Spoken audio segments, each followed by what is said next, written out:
Hi guys! Welcome to day 3 at Las Casas Filipinas de Acuzar, Bataan. Please like, comment, share, and subscribe to my channel. Hit the notification bell to get updates on my new uploads. So today is our last day here at Las Casas Filipinas de Acuzar. We started the morning slow, just enjoying how peaceful everything feels. It's really the kind of place that makes you want to take your time. We took one last walk around the area, passing by the houses we've been seeing the past few days. At this point, the place already feels familiar, and honestly, a little hard to leave. What I really love about Las Casas is how it lets you appreciate Filipino history without feeling rushed. It's calm, beautiful, and just really nice to walk around and take everything in. As we're getting ready to leave, there's that mix of feelings. A little sad, but mostly thankful. Thankful for the experience, for the quiet moments, and for the memories we're taking with us.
Before we leave, we visited Hotel de Oriente, and this place honestly feels so elegant. The moment you walk in, you can really feel that old world charm.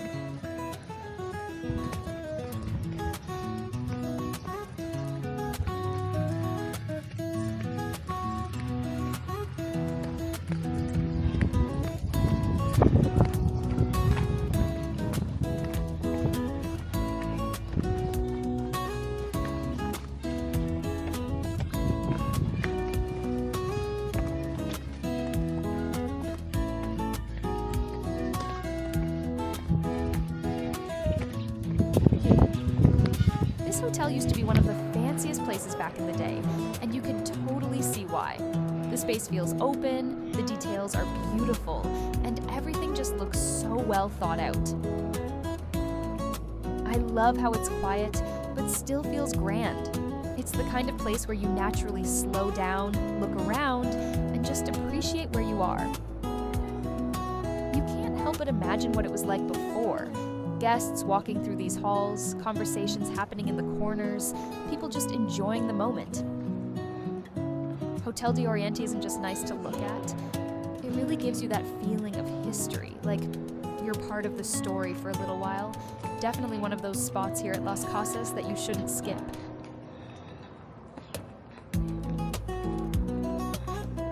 Today, Hotel de Oriente no longer operates as a regular hotel for overnight stays. Instead, it serves several important purposes. Heritage and museum space. It is mainly used as a historical exhibit, showcasing Filipino Spanish-era architecture, interiors, and design. Visitors can walk around, admire the details, and learn about its history. Event and function venue.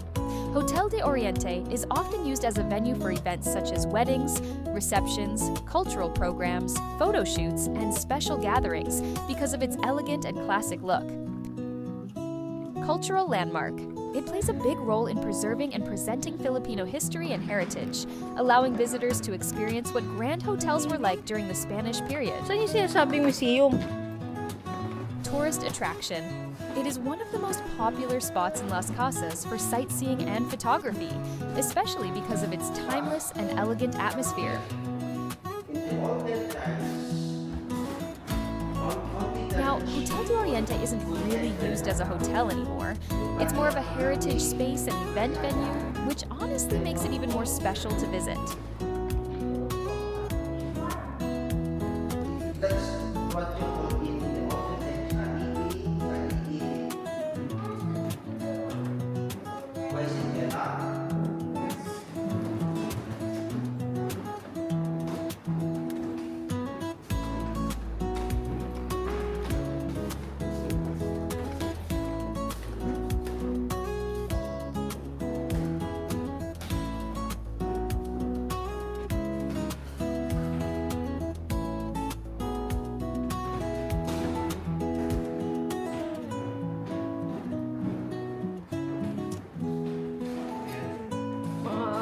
Woodcrafts.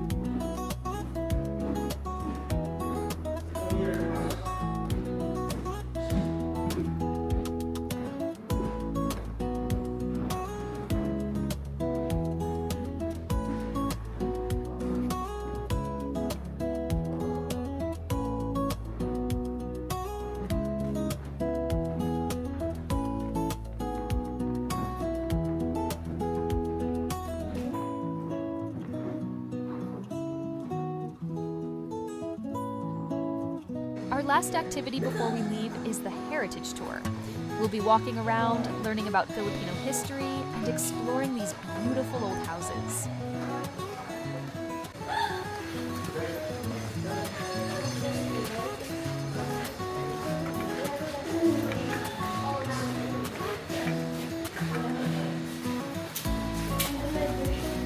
For our first visit po natin, this one po is from Binyan, Laguna. Pero as you can see, ito pong bahay po nito, meron po siyang dalawang bahagi. Ang unang bahagi po, ito po ay waiting for the tours. Yung dalawang bahagi po sa labas, isa po ito sa mga Italian restaurant po na nagbubukas. Ang pangalan po nito ay La Bella Teodora. Ibig sabihin po nito sa English, My Beautiful Teodora.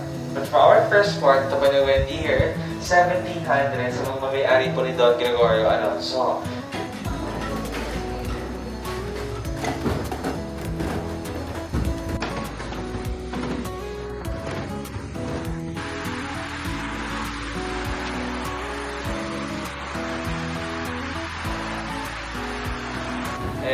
Medyo familiar po kung naman.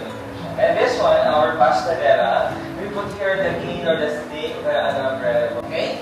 And for now, pasok tayo sa may area nila. Papakilala ko sila isa-isa sa kanilang mga laraw. Salamat dyan ha. Ayan, sige po. Hindi po.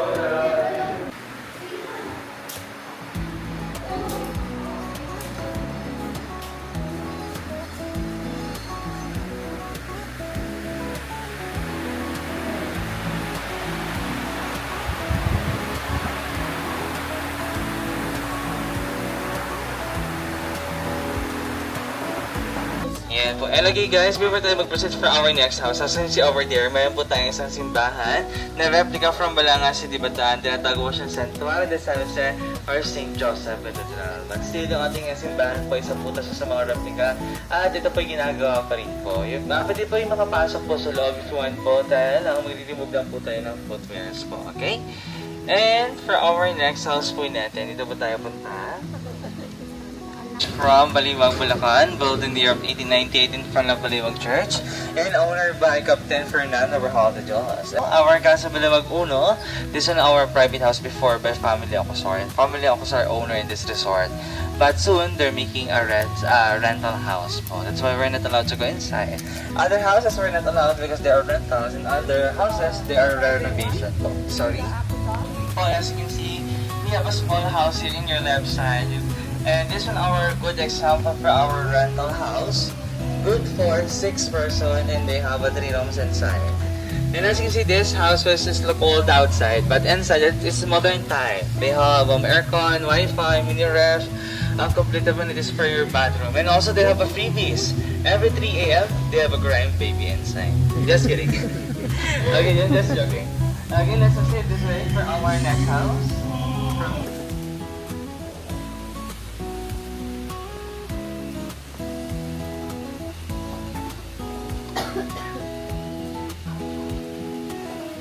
And for our next house, this one was one of the big house and elegant house from Quiapo, Manila, built in the year of 1867 by Don Rafael Enriquez, and designed by this house, Felix Rojas y Arroyo, the first constructor and architect here in the Philippines in the year of Spanish era. But as you can see, they have original Silva University of the Philippines in the year of 1908 to 1926. That's why that's why the other national artists here in the Philippines they made in that sculpture, like Fernando Marsolo, Carlos Botong Francisco, and Guillermo Tolentino.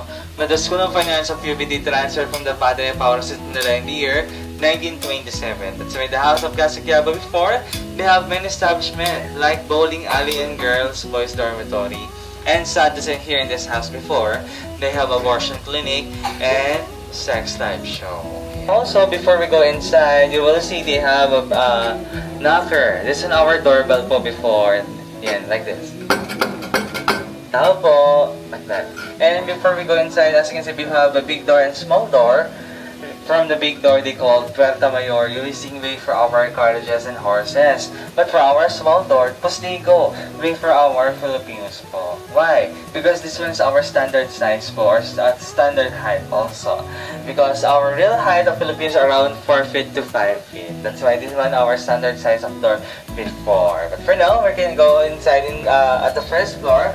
But from the second floor, we're not allowed to go upstairs because this one's the main office by Bella's Artist Project. Okay? Let's visit go inside.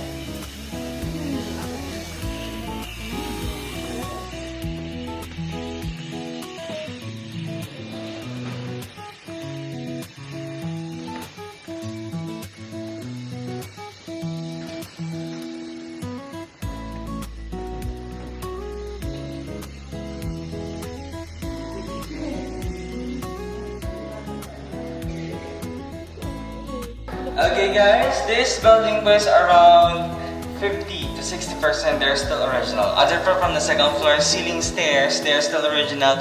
And also foundation, you will see they have all wood, they're still the original. And also the stone, original from Quiapo, and they call Piedra China from China. Yes, but before it's around 8 pesos, but this time, in the millennial or in the present days, 20,000 per tick each stones. Videos here in the first.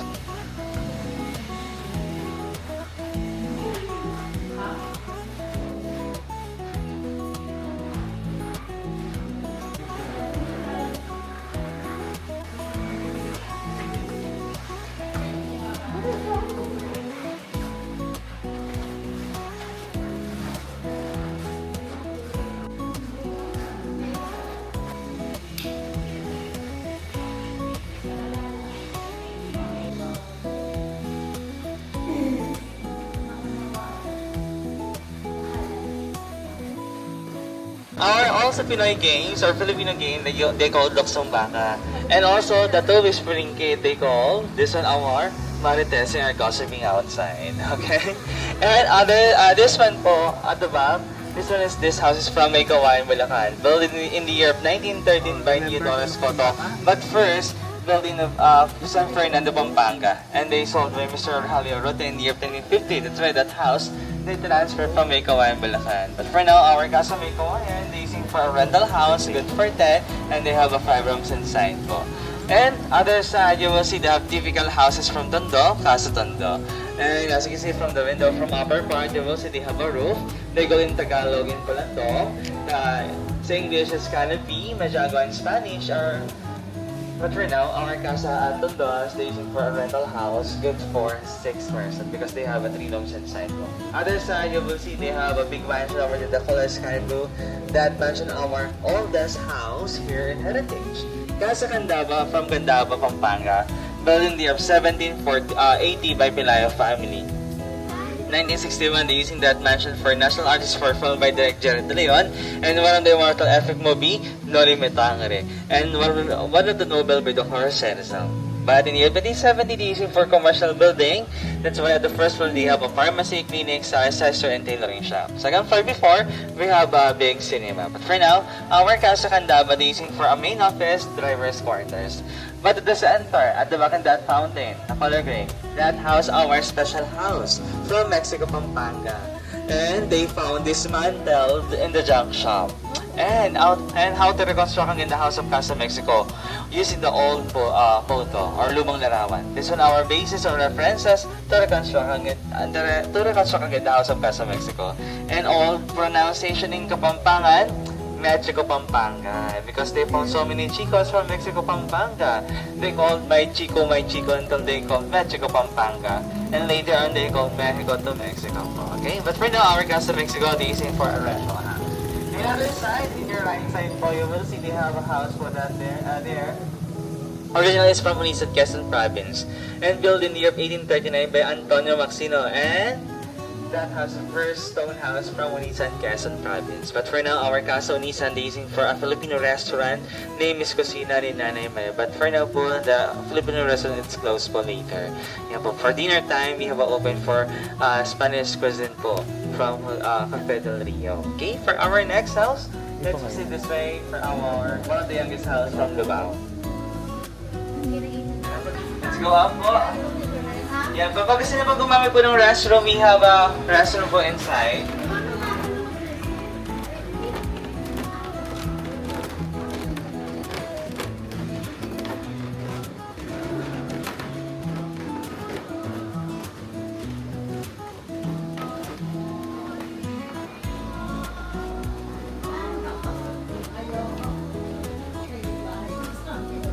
That chair po before.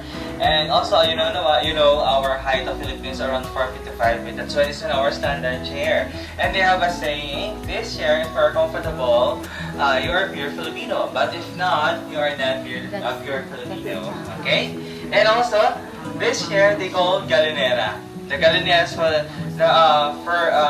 they put inside the chicken. This was our chicken cage po before. Yan po. First po niligay yung chicken. Kasi po, mostly for the chicken, they're using for cockfighting. Yes po, they called sapo. Yes po. Favorite for the daddies po, for the Filipino daddy. And also, later on, they put inside shoes, newspaper, magazine, and mostly photo albums. And at the same time, it's a chair. Okay, let's visit inside. And again, from inside the House of Casa Lubao, you will see they have two mirrors. This mirror, they call mirror of truth, they cannot lie. Because this mirror po is made from pure mercury and also original from Lubao, Pampanga. And po, the rare mirror for the Philippines. That's why they're saying the truth. Okay? And nearby from the ceiling, you also they have a palado to circulate the inside in this house for the air. And also, from the ceiling, you will see they have fruits. They have and also toy fish because the family Arasha, they believe in the feng shui or lucky charm. Yes, and this side our living area, and that side our dining area. As you see from the dining area at the window, at the back of that window we have a banggera or banggeran or batala. Exactly. They can wash our dishes po here. Yeah, and also they can help to dry it po. And for our baso, kaya po yung mga tasa, kaya mga mug or plastic, ano po, tinatawag din siya. And then, the water working from Big Banga, but this one was also sample po. Yan po siya. And the water drop from the garden, sometimes from the river. And then, from the window at the lower part, you will see they have a small window. Every window, we have a small window at the lower part po. They call ventanilla for ventilation. This one our old aircon po before. That's why every night they will open. Yan po. And for more information, we have a balcony po over there. That balcony they call veranda because it's front part. But from the back part, if you have a balcony at the back part, they call as a celebrity. Yeah, po. We have one house for the ender, but other house, I will tell the story behind it po. Yeah.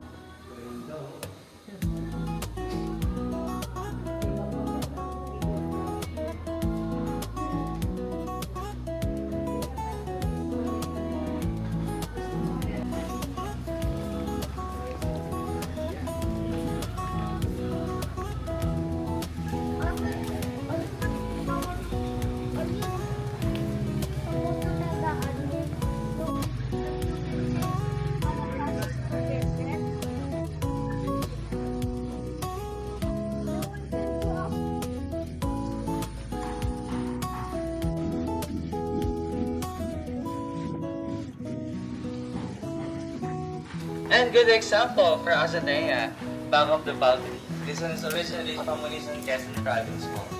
Yeah, this one po yung our Filipino restaurant, but for now it's closed. Yeah, but ito under construction. This one is from Haen, Nueva Ecija, built in the year of 1901 by Hilarion Santiago Esquivel. But for now, and before, our casa and using for a function hall. Yeah, but this time it's under construction. But while walking po, as you can see at my back, this one we have a long building, Paseo de las Escolta from Escolta, Manila. This one our famous establishment before. As you can see, this building is a replica because during the World War II, they bombed in that building. At the first floor, you will see they have a La Tiendecita souvenir shop. Second floor and third floor, rental rooms. Good for 2 person each room. Please proceed for this way for our next. And we have most expensive house that we rented. That building po, we have a third floor, we have a 3-story building, 150,000 pesos per night. Good for 16 and they have a 7-room inside. That building is originally from Binaldo, Manila, and first school by UM or University of Manila before. And they called the old they called Institute of Manila before. As you can see over there, this building was from Cagayan Valley, built in the year of 1900s po. But here Las Casas, one of the original houses before, and also first collection with Mr. Acosar. And all of these houses are elevated because they found nearby from the river. They using for protection for heavy rain or sunlight. But for now, and also for the high tide and flood po pala. Ayan po siya. And if you're not nearby from the river, your first floor for using for storage area, resting area, school for the kids po sometimes. And also for the pets, like chicken, pig, carabao, or etc. po. And for now, this is our rental house, good for 2. And they have studio type, air condition, and ground bathroom inside. And then also, this building, Baliwag, Bulacan, and they call Casa Baliwag Dos. And for now, it's under renovation, but good for 8. They have 2 rooms inside. Each room, they have a twin bed po. And lastly, this one is from Luna, La Union, built in the year 1850 by Don Primitivo Novicio, uncle of famous Luna brothers. Antonio Luna was of General of the Philippines, Juan Luna, Philippine Master of Arts.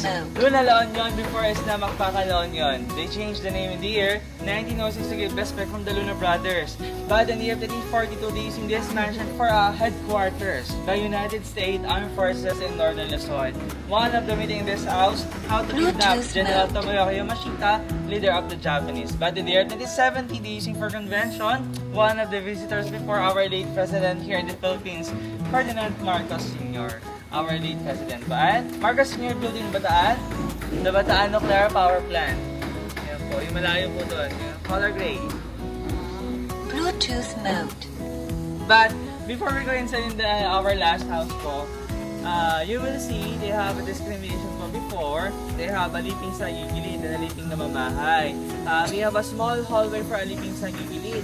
And they are remnant of the war, caught of the war, prisoners of war. They are low class po. And also they're not allowed to go inside because they have a liping na mamahay, the inside servant. For the inside servant, they can serve, they can cook, and they have a salary. Unlike for a liping sa gigilid, the side servant, they didn't have a salary, they just gave up food and accommodation. And also, you will see they have pictures po, the old pictures inside, but they're not smiling from the pictures because they have a long exposure to take one photo. It's around 30 minutes to 50 minutes to 1 hour for one photo. And smiling for the others before, it's like a flirting. Paglalandi yung pang-aakit before. That's why the oldest Filipina, they hold the fan and they cover the mouth if you are laughing. Did you know, holding the fan before they have a meaning? Right-handed, you are holding the fan, you are single, ready to mingle. Right-handed, holding the fan, but left-handed, you are taken or married. And you will see inside the other iron, aside from the charcoal, using your foot po, within 3 hours to 5 hours for one cloth, yan po, shirt, yan po siya. And also, lastly, they have 2 holes in the toilet po. Why 2 holes in the toilet? Basing for the bonding moments for siblings, husband and wife, lovers, partners, best friends, and relatives. There is safe to poop and pee while gossiping outside for matter testing or for making a secret our secret conversation. We're making a secret conversation. And all for our last, let's go to flowers. But for the meantime, we will experience for aliping sa gigilid. We're not allowed to go inside, just a small hallway passed by for a meantime for the aliping sa gigilid. The meantime for them to give protection, the anti-collection inside you will see. Okay? Tara po!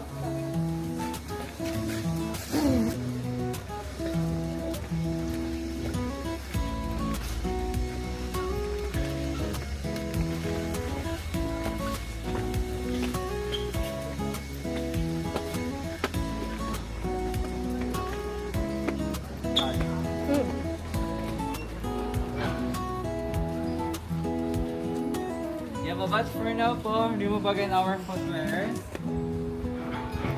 And we will use our small hole in the side.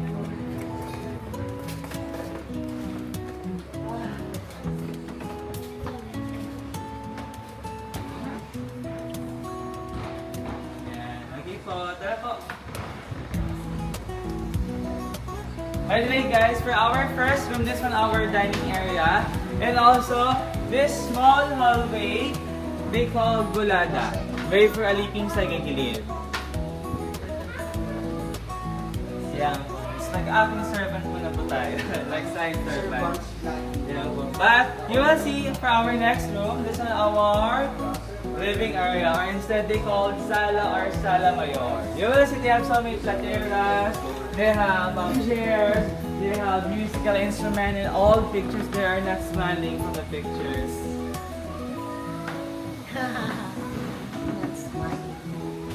Yeah, and for our next room, this was our bedroom po before. You will see they have so many cabinet, yun po they have tocador, aparador, yan po siya, meron po tayong rocking chair, almario, and that thing is our plancha before. Using your foot or feet. Like this, I will demonstrate po. Wait lang po naman. Ikaw po dito po tayo para po magkasya. Yan po, ako muna po ang papasok kasi po our floor was shaky. Be careful outside. Matibay po po. Our plancha. Plancha. Yes, Yeah. how to use it? Before our clothes po, they have a almirol or starch. And then, kinahold po siya dito sa wooden na to. Here po, dito po. Kinahold po nila yung almirol. And sometimes the clothes po, dito po siya nililagay nila lata. Paano po siya gamitin? Ganito po. Gamit po pa. Like this. Within 3 hours to 5 hours. Yes po. Workout. Yeah, first one. That's why the oldest Filipina, they are sexy and balingking. This one I was like an exercise before. If you want to have this po, meron po tayong online shop, Shopee. Just kidding. Yan po. And also this one po, rocking chair. Favorite from the horror movie po ng mga Filipino. Yan po. And kneeler for playing. Ito po ay typewriter. And this one, our luggage. Our maleta. Yes po. They call tampiti. Yes po. And how to lock with tampiti. Before, they have a black tie or the talian. Tinatali po siya. Ngayon wala po. Arm niyo po yung lala. Like this. Yun po siya. And if tampiti for women, what do you think for men? Joke lang. Tampiti pa din. And also this one, they called LV. Brand name is LV. Then po, in English is Louis Vuitton, but in Tagalog, Lumang Bao. Dito mo tayo, okay? Single bed. Kailangan nila yan. And also, our last version using the charcoal. This one for our forward using the charcoal. And for our end, this is for... Anak, we used to have this one. And our cheese looks like that. Ganun pala. We used to have That's it for today. I hope you enjoyed the video. If you did, don't forget to like, comment, share, and subscribe to my channel. Hit the notification bell to get updates on my new uploads. Thanks for watching. See you on my next one.